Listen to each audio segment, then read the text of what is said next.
Isang maulang umaga sa inyong lahat. Today is December 30, 2018. Isang araw na lang, kakatok na tayo kay 2019. Siyempre, kapag kumatok tayo sa 2019, kailangan guys maliwalas at maganda ang ating mga face para maganda ang pasok ng blessing. So, dahil yan, meron akong isang home remedies na i-share sa inyo para, alam mo yun, makapagpatulong na makapagpatighten ng ating pores, makapagpalipat ng ating face, makapagpa-blooming ng ating face, matanggal ang mga dark spot, matanggal ang mga blemishes sa ating face, at eto pa, matanggal yung mga wrinkles. So, dahil nga tayo jumonders na, alam mo yung pagpatak ng 30 years old, yan na nag-start jumonders ang isang tao, kailangan naman natin ilagaan natin ang ating face kasi yan yung lagi natin hinaharap sa mga tao. So, itong home remedies na to is truly makakatulong sa ating lahat kasi hindi lang to ngayon ginawa, matagal na itong ginagawa ng mga ninuno natin o mga nauna sa atin. So, i-share ko rin sa inyo, syempre para naman doon sa mga nakasubscribe sa akin is magawa nyo rin to para pagpasok ng 2019, bulaga, maganda ang ating face at maaliwalas ang ating face. So, dalawang ingredients lang guys, sulit na, sobrang mura lang na itong home remedies na to. Actually, baka mga 20 pesos lang o wala pa kasi mura lang talaga. So, simulan na natin. Una natin ingredients is, charan! Patatas. Huwag niyong sumulin si patatas, ang laking tulong ni patatas. Alam niyo ba si patatas? Ito ay nakakapagpalighten ng ating face. Ito rin ay nakakatulong para yung ating mga wrinkles ay hindi mabilis ma-produce. Nakakatulong siya makapagpatanggal ng mga dark spot at mga blemishes. O, diba? Ang ganda ni patatas. And then yung ikalawa nating ingredients ay si charan! Itlog. So, ang gagamitin lang natin dito ay yung white egg. At dahil nga December 30 na ngayon, bukas is 31, gamitin nilang yung egg yolk sa inyong leche plan panghanda sa bagong taon. So, ayun na. I-share ko na sa inyo o ituturo ko sa inyo kung paano ko ba pinaprepare to at kung paano ko ba inilalagay sa aking mukha. So, tara na sa kusina para makita ko sa inyo, ipakita ko sa inyo kung paano ko ba to ipinaprepare. Tara na! Okay guys, ito yung mga kailangan natin. Siyempre, kailangan natin ng dalawang bowl o mixing bowl kung saan nyo gustong i-mix. Depende sa inyo kung ano yung gusto nyo gamitan ng pag-mix.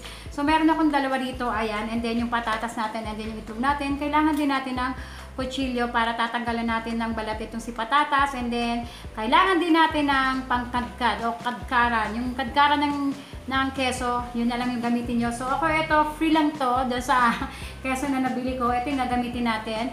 So ang gagawin lang natin guys is, tago muna natin itong mga to. Gagawin lang natin guys is babalatan lang natin to si patatas, at after natin balatan si patatas, atin na siyang kakadkarin dito, and then yung juice nito, yun yung magsisilbi nating mixture na gagawin natin sa white egg. So, sisimulan ko na siyang balatan.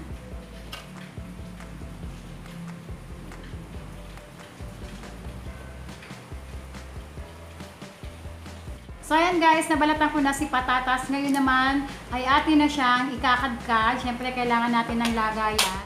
Ayan, kadkarin nyo lang siya hanggang sa maubos nyo yung isang patatas. Okay guys, ngayon naman yung itlog, kinuha ko na yung egg white niya. Ayan, napansin nyo, ang natira na lang is yung kanyang yolk. Isama nyo to sa inyong leche plan kasi sayang naman kung itatapon nyo. So, eto na yung yung kanyang egg white, and then eto na yung kinayod ko na patatas. Itong kinayod nating patatas, i-juice natin to. So, ipapakita ko sa inyo kung paano ko siya ginagawang juice. Kumuha ko ng another lagayan, and then i-juice na natin to. Ang ginagawa ko, pinipiga ko lang to. Kagaya ng ganito, yan. Pigayin mo lang siya, tapos yung juice, ilagay mo doon sa isang lagayan na gusto mong paglagyan. Kailangan guys, malinis yung kamay nyo ha. Since ako naman yung gagamit nito, hindi na ako gumamit ng plastic gloves. So, ayan. And then, gilitin mo na. Nakalimutan ko maglagay ng isang lagayan pa uli. Ayan, yung juice. Katasin nyo lang siya maigi. Okay, ayan na. Eto na guys, yung ating dalawang ingredients. Yung ating potato juice, and then yung ating itlog, yung egg white lang yung ating gagamitin. Gagawin lang natin, ibuhos lang natin tong si puti ng itlog sa potato juice, ayan. And then, kailangan natin syempre ng kutsara panghalo. I-mix nyo lang siya very well para mag-mix yung potato juice and then yung white egg. Okay guys, eto na yung aking mixture na potato juice at yung egg white. So, kailangan lang is halong-halo siya para naghahalo yung potato juice at yung egg white. So, i-demo ko na sa inyo kung paano ko ba siya nilalagay sa aking face. Sobrang simple lang. So, ayan, simulan na natin ang ating paglalagay. Malinis na ang aking daliri. Ito na lang ang aking gagamitin.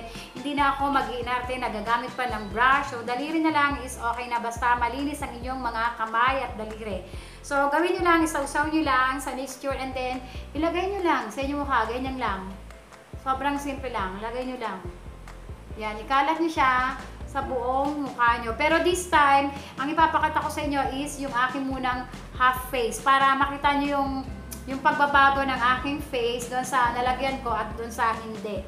So, itong kabila munang kanan na bahagi ng aking face, ang aking lalagyan. Natingin ako sa camera guys, wala kasi akong salamin na nakuha eh. Ayan.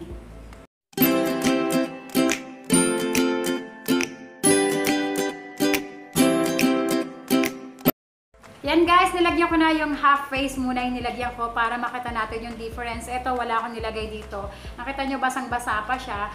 So, magantay lang tayo hanggang sa matuyo siya. Kalimitan mga 30 minutes. So, bago pa dumating yung 30 minutes, tuyo na yan.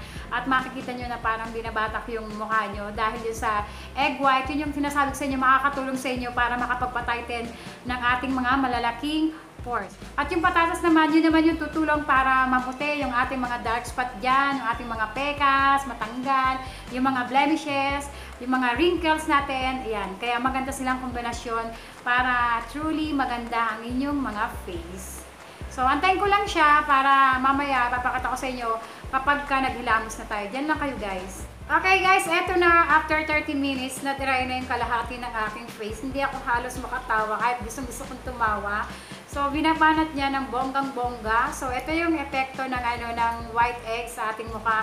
Kaya sinasabi niya na nakakapagpatighten siya ng mga malalaking pores natin kasi talagang babanatin niya and then ililip up niya. Mapapansin mo na talagang ginagano niya o mararamdaman mo, hindi pala mapapansin. Mararamdaman mo na parang itinataas niya, nililip niya yung face. Pati yung mga pores mo parang alam mo, ang sarap sa feeling. Nahihirapan na yung kabilang face ko.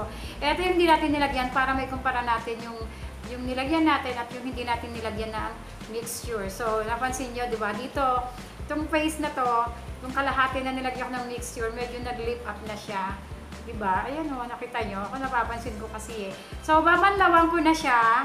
Tapos, babalik ako sa inyo after kong banlawan si half face. Diyan lang kayo guys.